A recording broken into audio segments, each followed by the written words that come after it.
The result is a psychological distortion. Validation comes from metrics, likes, followers, shares, and not from the internal compass of integrity or self-understanding.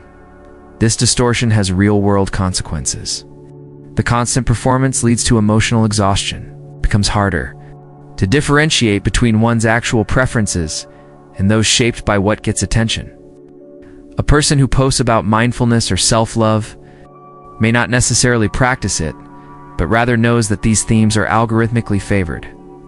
What matters is not the inner reality, but the optics. And because social media is public, curated, and relentless, the stakes are always high. You are always being watched. You are always branding. What is particularly insidious about this system is how invisible it is.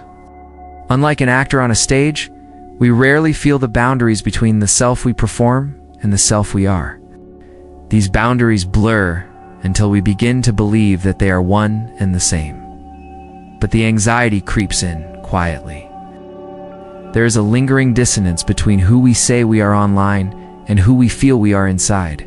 It shows up in the fear of missing out, in the compulsive need to check notifications, in the discomfort of being offline for too long, as if our very being requires constant confirmation from the outside world. The fragmentation of identity also happens across platforms. On one app, a person may present themselves as a student or artist, on another, as a provocateur or influencer, on yet another, as a politically engaged citizen. This compartmentalization might seem harmless or even strategic, but over time, it erodes a cohesive sense of self.